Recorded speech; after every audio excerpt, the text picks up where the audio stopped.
We are the anchors of Queer News Tonight, and this evening we discuss the queer headlines. Honey Davenport made history as the first drag race queen to win the 2026 International Mr. Leather title in Chicago, celebrating queer leather culture, kink, community pride, and representation. Vermont lawmakers passed a landmark bill strengthening protections for transgender inmates, mandating gender-affirming policies, staff training, and safer housing options amid ongoing anti-trans federal policy changes. Pulse survivor and LGBTQ activist Brandon Wolf is returning to Florida to fight rising anti-LGBTQ extremism ahead of the 10th anniversary of the Orlando nightclub massacre. The U.S. House passed a Republican-backed bill critics call the Don't Say Trans bill, restricting gender identity discussions in federally funded schools and requiring staff to notify parents about transgender students.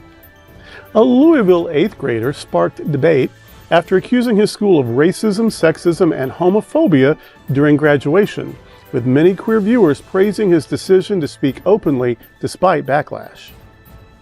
All this important LGBTQ news and more this evening on Queer News Tonight.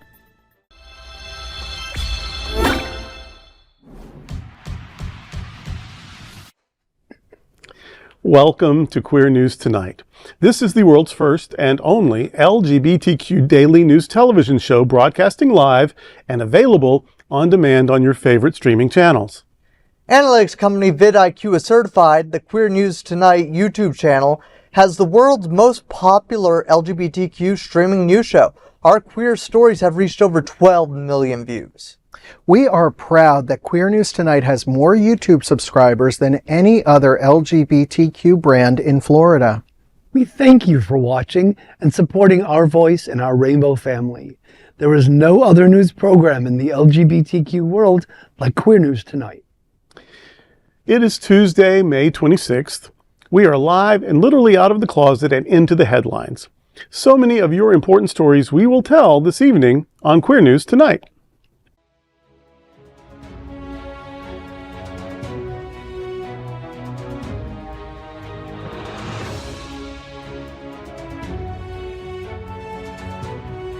You're watching Queer News Tonight, the world's first daily LGBTQ evening news show. Welcome to the world's most important LGBTQ evening news show. Happening Out Television Network is a nonprofit 501c3 media company in the same model as PBS and NPR, but created for the LGBTQ community. Our nonprofit mission is to support the 11 pillars of our community. We want to inform and educate on the key issues of lesbian, trans, Latino, Black, healthcare, seniors, students, faith, social justice, business, and queer culture. Help us support our diverse community. We are part of one of the largest LGBTQ nonprofit media companies in America, Hotspots Happening Out, South Florida. In 2026, our magazine is celebrating 41 years of the LGBTQ experience, and Queer News Tonight is celebrating our 5th anniversary with more than 14,000 LGBTQ television stories. We present South Florida's major LGBTQ events, including Pride Fort Lauderdale, Stonewall Pride, and Pride Fed. Our magazine, events, television news, talk, and entertainment shows support our mission to educate the LGBTQ and broader community. In 2026, more than 100 community leaders will sit at this table and share their voice as our anchors. Together, we host this show to support the LGBTQ community. Let's meet this evening's anchors at Queer News Tonight. Let's welcome anchor Gil Pontes. Gil is a relationship-driven nonprofit executive spanning advocacy areas including policy and economic development and LGBTQ issues. Welcome to the show, Gil. Thank you. It's always great to be on. Let's welcome anchor Brian Bender. Brian is a true South Florida local. He's an educator, community leader, and a strong voice in education, history, and public policy. He teaches in Broward County Public Schools, holds bachelor's and master's degrees in education and a postgraduate degree in leadership, and serves on the Fort Lauderdale Education Advisory Board. Welcome to the show, Brian. Thank you. I'm so happy to be at the table again. Isn't this I'm a celebrity, get me out of here? Thanks for having me, I guess.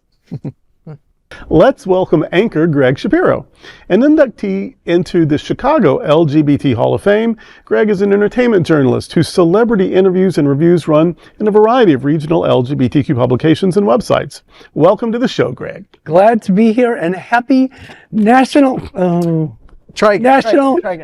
Let's try it again. National Paper Airplane Day. I did it. Yeah. I did it. Now I get my pilot's license. Anyway, yes, I'm really glad to be here. And I just want to say that for those in the region, I'm doing a Pride reading next week on the 3rd of June, the day after my birthday, at the Benziton Center for the Arts in West Palm Beach. I'll be reading with the amazing lesbian poets Julie Murray Wade and Caridad Moro Grunlayer, and I hope everybody can be there. It's a free event.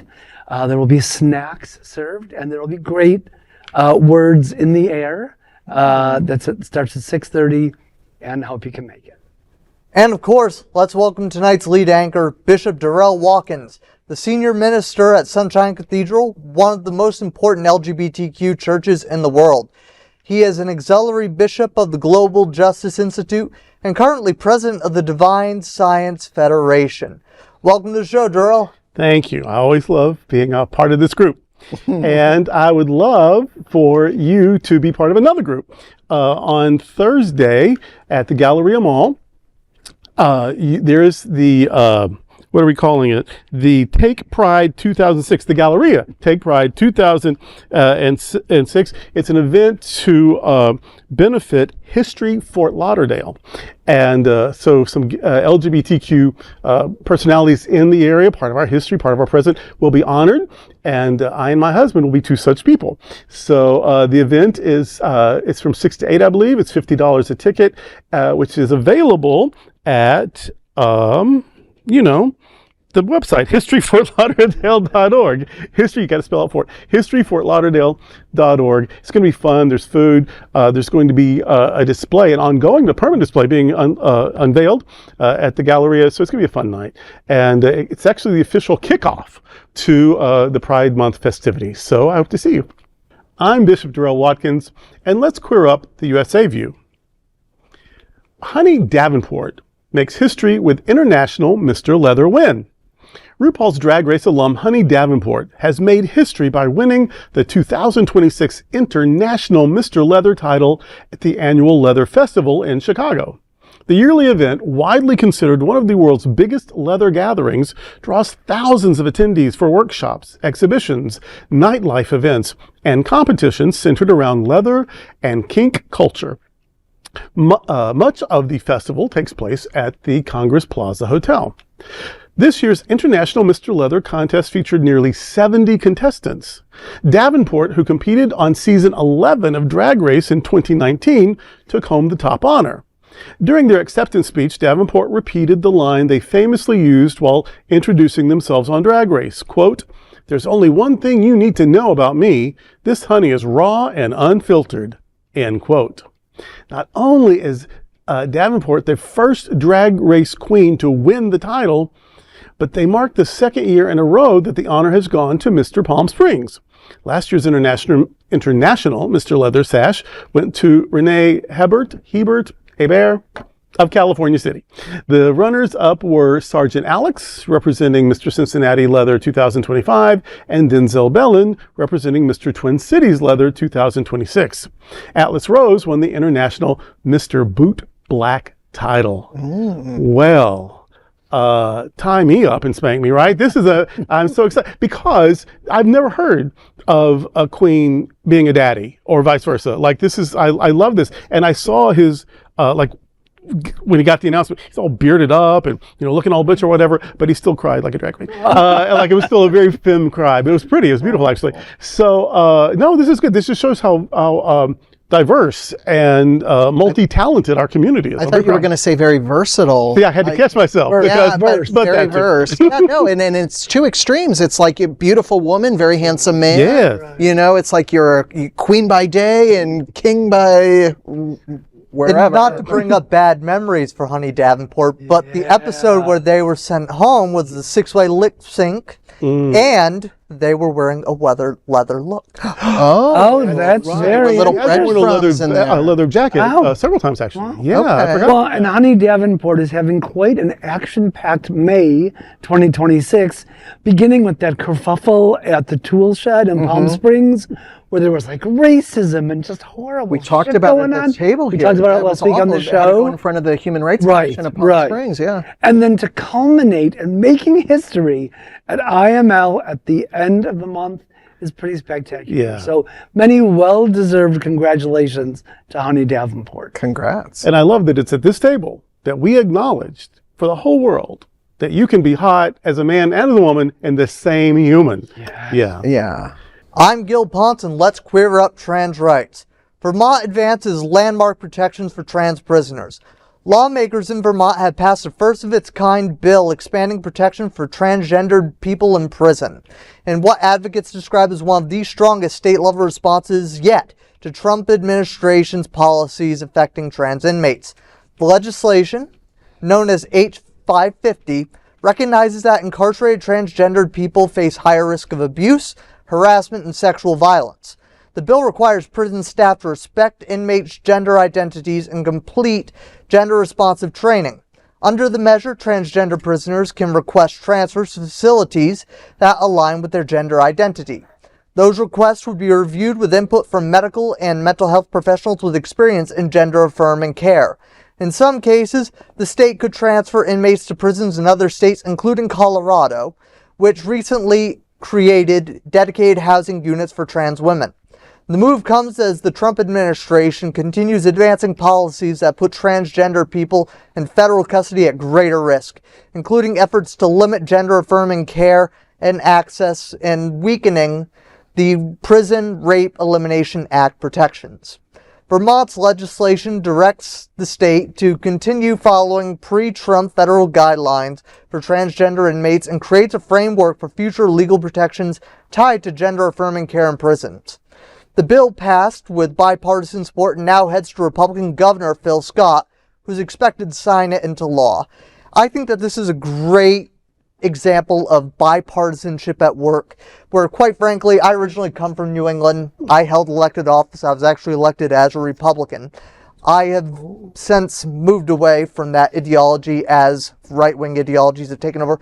But this goes to show you that Rockefeller Republicanism can still be alive and well in New England, and that they're able to do this on a bipartisan basis says a lot about the Vermont legislature. It says a lot about the Republican governor who's going to be signing this into law. And it shows that we can protect everybody from all strips of life, including those who are in our prisons. You know, socially, the two Roosevelts, two different parties, but socially they were actually very close together. Like it was until the right wing takeover. Yeah, you could consider parties. You could, you could vote one and then the other even. And now, yeah, that was a different day. Well, once again, a New England state is getting it right and looking after its citizens, including those who are incarcerated. And it's just so embarrassing to think that I could never imagine something like that happening in a southern state. No. Notice it's Colorado and Vermont. Yeah. I just don't think it would ever happen in a southern state. Well, I think New England is a wonderful place. I was just in Boston over the weekend, and I have to say it was my first time in Boston, actually, but I am a big fan of John Adams, and I absolutely love reading biographies about him, and check out the show if you haven't. It's like 15 years old. And, he said, you will always have a fair shot from a New England man. He said, and I know that we can make jokes about that, but really, I think what he was saying is that they're level-headed, they're pragmatic, they're fair, and I just think that it's level-headed, pragmatic, and fair to allow transgendered people to be able to receive, safe housing if they've committed a crime. It doesn't negate the fact that they're still human beings and that they deserve to be safe. And the fact that, what is this called? The prison rape legislation that was, that's being gutted by the administration right now. I mean, that's ominous. That's very ominous. So I think it's a good step, that, New England is getting it right. Same as Colorado. I don't see that happening in Florida anytime soon. So if you're going to commit commit a crime and you're transgendered, Don't do it. do it in Vermont or Christ's sake. Colorado, maybe, or just don't commit a crime. But if you are going to, it's a good place to do it. And people used to make fun of the phrase "good fences make good neighbors," which is a New England saying. But what they never seem to realize is that the point was they really wanted to be good neighbors. That so it wasn't being like standoffish. It was like let's be respectful and be good neighbors. And so this is one more sort of way of doing that. I think that also because we've allowed this. I mean, what could we do? But we've allowed this to become an issue instead of forgetting that these are people. We're not talking about an issue. We're talking about people. And by dehumanizing the people and just making it an issue, well, now we can take sides and have different opinions and argue. Meanwhile, these are lives. And so I think if we can just reclaim our own humanity by seeing it in the other, because these people are being punished for crimes. They shouldn't also be punished for their gender identity. Right. Because that's not a crime. Exactly. That's not a crime. I'm Brian Bender, and let's queer up South Florida and Florida. Pulse survivor Brandon Wolf returns to Florida's LGBTQ plus front lines. Nearly 10 years after surviving the mass shooting at Orlando's Pulse nightclub, activist Brandon Wolf is returning to Florida to take on what he calls growing anti-LGBTQ plus extremism. Wolf, a gun violence prevention advocate and former national press secretary for the Human Rights Campaign, has left Washington, D.C. to rejoin Equality Florida as senior director of communication strategy.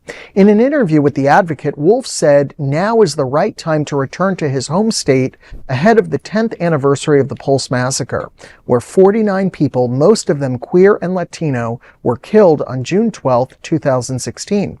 Wolf survived the attack by hiding in a bathroom. He said the tragedy changed the course of his life and inspired him to fight for future generations of LGBTQ plus people. He said, quote, "If we're going to beat the Donald Trumps of the world, the right-wing zealots of the world, we're going to have to beat them at ground zero," end quote.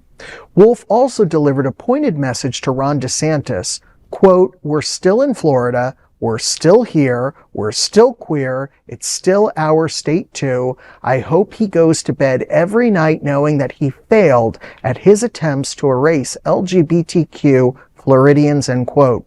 Wolf said Equality Florida will continue advocating for queer rights alongside reproductive, immigration, and voting rights efforts, adding that there cannot be a free Florida if some people are not free. Well, I just want to go back to what he said here, because he said, I hope Ron DeSantis goes to bed every night knowing that he failed. I don't think Ron DeSantis is going to bed thinking anything, because I don't think he's got much going on up there. Just saying. Talk amongst yourselves. Well, he's certainly not. He's not a dumb man. He's not really thinking about us so much, other than how he can benefit from demonizing us and making money from us and whatever. He's a loathsome person. Tell us what you really Yeah, I've been holding back because of my profession. But I am. But thank you, Brandon, for coming back. You know what I mean? Like, oh my God. Like you get out, you're relatively safe, you're in a better part of the world, but you come back to fight the fight for your. Like, I admire that so much. Thank you, Brandon, for coming back to fight. Yes. I mean, it's amazing to think that it's almost 10 years. Yeah. It'll be 10 years in a couple of weeks. And we still don't have any gun legislation to make life better for. But as he said, quote, "We're still in Florida. Yep. We're still here. We're still queer. It's still our state too," end quote. And really, we need that kind of energy and advocacy now more than ever. So thank you, Brandon, for coming back. Yeah, absolutely. And all this don't say gay stuff, don't say trans stuff. You're forcing us to say it in the supermarket and at the gas station pump. And you think you're quite, oh no. It's now you've unleashed the demons. You just put a spotlight. It's like, we don't want you to exist, but we're going to spotlight you everywhere you go. So it's almost like, these people can't just live their lives incognito. We talked about this at the table, I believe it was either last week or 2 weeks ago, where transgendered people are afraid to even use a restroom. People that are transgender, you're afraid they're going to use the quote unquote wrong bathroom. They're not even trying to use a bathroom in public because they don't want the violent repercussions of what it could mean for them in a state like Florida. So I have even known people who now dress differently in public just because they are afraid. And that can't be the country that we call home. No. Well, right now it is, but we can always, work to make it a better place. Register to vote and then vote. Please. Every time. I'm Gregg Shapiro, and let's queer up students and youth culture. 8 Democrats backed GOP Don't Say Trans bill requiring schools to out trans students. A controversial Republican-backed bill that critics are calling the Don't Say Trans bill has passed the U.S. House of Representatives with support from 8 Democrats. H.R. 2616, also known as the Parental Rights Over the Education and Care of Their Kids Act, or the Protect Kids Act, cleared the House last week. If approved by the Senate and signed into law by the President, the measure would ban federally funded schools from teaching, quote, concepts related to gender ideology, end quote. LGBTQ advocacy groups warned that the bill would effectively erase acknowledgement of transgender identities in public schools across the United States. The legislation would also require teachers and school staff to notify parents if a student identifies as transgender at school. All 209 Republicans voted in favor of the bill, while 198 of 206 Democrats opposed it. The 8 Democrats who joined Republicans included Representatives Henry Cuellar of Texas, Don Davis of North Carolina, Cleo Fields of Louisiana, Laura Gillen of New York, Vicente Gonzalez of Texas, Marcy Kaptur of Ohio, Marie Gluesenkamp-Perez of Washington, and Eugene Vindman of Virginia. Vindman's vote drew particular attention because he had previously spoken publicly in support of queer inclusion. In a statement posted online, Mike Zamori of the American Civil Liberties Union criticized the legislation. He also urged the Senate to reject it. Well, it's disheartening to know that there are Dems who would actually be, you were talking about before Republicans and Democrats. But these are not Republicans, these are Repugnicans. Mm-hmm. These are the worst people alive. And we must say the names of these Democrats and hold them accountable at election time. Yeah. Henry Cuellar of Texas, Don Davis of North Carolina, Cleo Fields of Louisiana, Vicente Gonzalez of Texas, Eugene Vindman of Virginia, and the hateful hag trio of Laura Gillen of New York, Marcy Kaptur of Ohio, and Marie Gluesenkamp-Perez of Washington. Remember them and vote them out of office.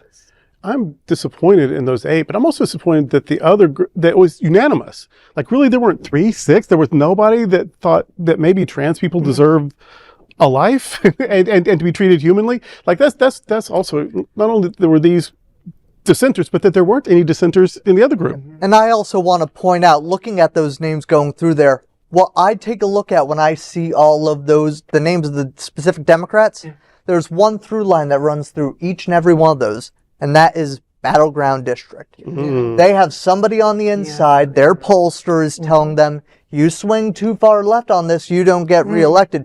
Here's the thing. Voters appreciate somebody who's got the balls to actually stand up for something. At the end of the day, having balls and being able to say something like that will reward you at the end of the day, because voters will see that you actually have gumption and not just, oh, I need to run this through my general consultant to see if I can say yes. I agree 100% with what you're saying. They're going to get primaried if they don't, or maybe they won't get, anyway, they're going to perhaps lose their seat. But the thing is that LGBTQ plus issues, especially trans issues, are still considered a boogeyman. And I think that it's going to take at least a couple 5 to 10 years for it to become an issue where you can have some gumption and buck the trend. I don't think we're there yet. I really don't. And I am a queer person. I'm gay. That's not an ideology. I didn't know you were gay. I came out today. Are you? It's not but that's not an ideology. That is just my life. You know what I mean? I'm married to a man. That's not ideology. That is just my life. Right. I've been HIV positive for decades. It's not an ideology. It's just my life. And when you threaten funding for medications, you're threatening my life. Right. Like, so this idea that this gender ideology, you mean that they exist? Because that's what we're talking about. We're talking about people's lives and doing things that this transphobic legislation and speech does not do any good for anyone, but it does hurt trans humans. Right. I'm Bishop Durrell Watkins, and let's queer up students and youth culture. 8th graders' graduation speech accusing school of homophobia goes viral online. An 8th grade graduation speech in Louisville is drawing national attention after a student publicly accused his school of racism, sexism, and homophobia during the ceremony. Daniel Mattingly, a gay student at Stewart Academy, had originally been selected by the student council to speak at graduation. He said his prepared speech focused on acceptance and personal hardship, including losing both parents to cancer. According to Mattingly, teachers said earlier versions of his speech were not positive enough, leading him to revise it several times. He later learned on the morning of graduation that he would not be allowed to speak. So instead, Mattingly took the stage and delivered a different message. He said, quote, "This school is built on racism, sexism, and homophobia. I encourage everyone here today to stand up for themselves, even if it makes a scene," end quote. Mattingly later explained that he chose to speak from his heart, as staying silent would have gone against what he truly believed. After the ceremony, a video clip shared online by his uncle quickly spread across social media platforms.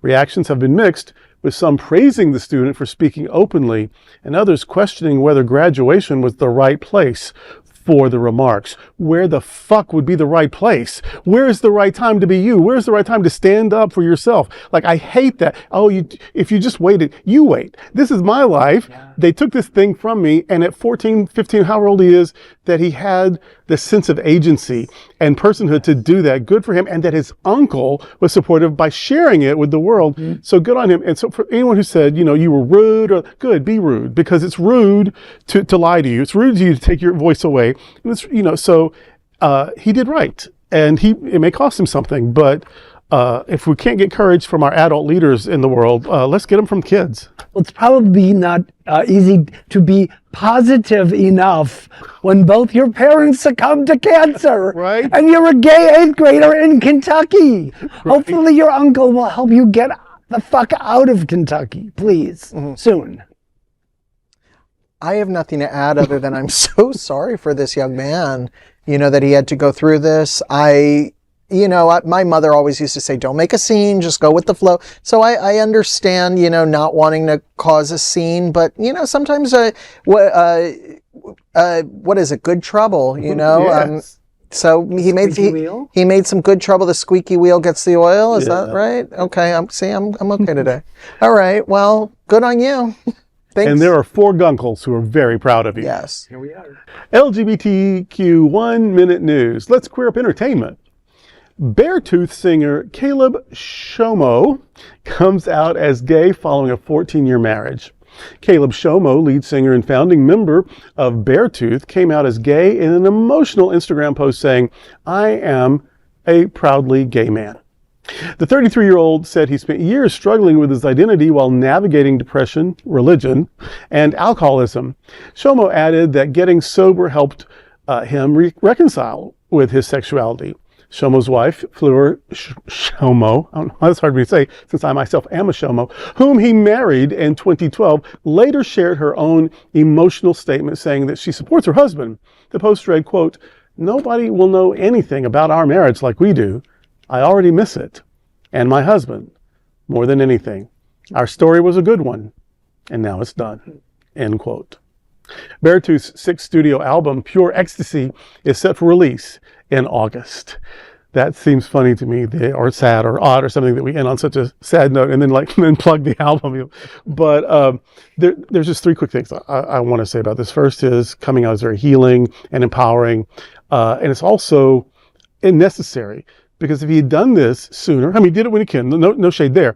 But when we are able to do it sooner, then we don't trap other people in our process and drama and discovery, whatever. So this woman is grieving because she didn't have any choice in this, and and of course it's the culture that tells you have to hide or try to change or whatever. But that's how unfair that culture is, because now there's a victim that didn't need to be, and secondly that part of the reason he did hide it for so long was religion as a spokesperson for all things religious in the world. I want to apologize for that, because religion, you said, its best should always be to bring together and uplift, not to condemn and shame. So that religion was part of why it's also part of now why this woman is hurt. And so I apologize for that. Well, in case you hadn't guessed from the band's name, Beartooth performs a kind of aggressive vocal cord shredding style of heavy metal. So perhaps his followers might also not have, may have abandoned him, because it's sort of like that, you know, the head. But even if that kind of music isn't to your taste, we welcome Caleb with open arms and ask that he tries not to get his eyeshadow on our clothes. Well, Exactly. he might lose some fans, but he definitely gained me as a fan. I need a tissue. I'm drooling. Oh my God. I think he's very good looking. So anyway, He's handsome. good on you. And I'm sorry for your wife. That is very sad. It is true. You bring somebody into your whatever you're dealing with. But I'm sure she'll be able to look back and say that she had some very good years with her husband, and hopefully they could be friends after this. I bet they love each other deeply still. Yeah. And there was this issue, though. Absolutely, yeah. But he's so good looking. I might have to listen to his music, or just watch, the music videos without the That's sound the on. video. Because I don't like heavy metal. I'm not a headbanger. That's Thirsty In that, Brian Bender, for by the music, way. yes. LGBTQ 1 Minute News. Let's queer up the USA view. Missing trans student from NKU Murry Foust found dead after weeks-long search in Kentucky. The body of missing Northern Kentucky University student Murry Foust has been found nearly a month after they disappeared from Covington, Kentucky. Police confirmed that Faust's body was discovered by an independently organized search party near an industrial area in Wilder, Kentucky, across the Licking River where they were last seen. Foust, a 22-year-old trans student and fine arts major at Northern Kentucky University, vanished on April 27th while walking through Covington's Latonia neighborhood, carrying a yellow backpack. Friends, family, and volunteers had spent weeks searching after Faust failed to arrive at class, leaving behind their phone and car. According to the Covington Police Department, there are no indications of foul play, though the official cause and manner of death remain pending a coroner's report. NKU called it a profound loss for the university community. Every time we have to talk about another trans death, it's absolutely horrific, especially knowing the statistics around trans violence. And I think, I'm just going to say I am so sorry for their family. Yeah. I'm so sorry to the university community that held them in high esteem. And I'm so sorry to see another life tragically young. taken from It was us. 22? Yeah. Yeah, Yeah. that was a baby still. Baby. I mean, at 22 years old, you're still I don't think you're an adult until you're at least 30. So, I agree. So to be 22 years old and just have your life cut short, Especially in our community, because if you weren't us, you started being you from the start. But when you come out, when you realize who you are, your gender identity or sexual orientation, that's when your real life starts. Yep. And so you may be 22, but as you may be 16 or 3 or so. Yeah, our aging is very different. I never thought of it that way, but thank you. We'll talk about that off camera. I'm curious to hear more about that. 2 Kentucky stories, and neither of them reflect well on the bluegrass state. Oh, and fuck Mitch McConnell, too. Oh, while we're at it. I thought you were going to say 2 Kentucky stories and none of them about Kentucky Fried Chicken, because if anybody who watches the show knows, anytime we talk about Kentucky, I have to tell you, I love Kentucky Fried Chicken. I know that's a little rude, attached to... I'm a vegetarian. You are attached to this segment, but they do one thing right, which is their chicken. It's the original recipe. Yes. But also, when you said that there was no evidence of foul play, that stunned me because I just assumed there was, and I'm not convinced yet until we get the final report, Right. because it is so common. But even if it's self-harm, why would someone feel it? Because of all the Probably hatefulness. bullying, right? Or right. Exactly. So I'm, to stop all of this hatefulness, we're going to have to see people as people. We're going to have to start humanizing humans. And so in my biz, in my game, we have this dude that we like a lot, Jesus, and he said some fun things. Never heard of him. And one of them was, he said it was the most important thing. The most important command was love your goddamn neighbor. And so can we just do that? Can we just care about people? Can we just care and let people live their lives? But the hatred taught in churches and synagogues and not so much synagogues and mosques and all these, and then from politics, all this hate that we give, they turn people into issues, and you get to have opinions about issues, and you get to be mean about issues, about your opinions. But these are people. And we've got to start seeing people as people, and that will cure so much of this. You're very nuanced today. Not that you aren't always, but I'm enjoying your commentary today because it's really giving me a lot to think about. You can have opinions. I like what you said. You can have opinions about, what was it about policies and the ideas, but about people, we have to people. We have to humanize them. I like it. And there is one thing I will add in here. I know we've had 2 upsetting stories about the bluegrass state, but I will say one of the best orators and translator of trans issues that I've encountered through their career is actually the governor of Kentucky, Andy Bashir. I know. I think Andy Bashir, I've thought the world of him for eons. Hopefully President Bashir. I think that there's a good chance that he'll run the primaries, but he has been a fantastic orator on this issue, specifically when he's vetoed anti-trans legislation. He's been a friend. He breaks it down into the most simplistic terms of, specifically if we're talking about schools, it's about legalizing the bullying of one group of students over another. And it's about breaking down the core fundamental issue down to really what it's about, which is about pitting humanity against each other. And it's one of those things where we've had stories about Kentucky being negative, but we do have to point out one highlight, and it's the fact that they were smart enough to elect Andy Bashir as their governor twice. Absolutely. LGBTQ 1 Minute News. Let's queer up gay culture. Heated Rivalry Season 2 raises concerns inside NHL over LGBTQ plus storyline portrayal. NHL executives are reportedly preparing for backlash ahead of Season 2 of the gay hockey drama Heated Rivalry, as concerns grow over how the series portrays league leadership. Based on the Rachel Reed long game, the new season follows hockey stars Ilya Rozanov and Shane Hollander as their relationship faces pressure from fictional league commissioner Roger Crowell. Speaking to PR Week, NHL Executive Vice President Kim Davis said Commissioner Gary Bettman told producers that what they say about him in the show is not at all the way he would react. Bettman previously praised the series. The show's popularity has also brought new LGBTQ plus fans to hockey, while reigniting conversations around the NHL's mixed record on pride inclusion, including its controversial 2023 pride tape restrictions.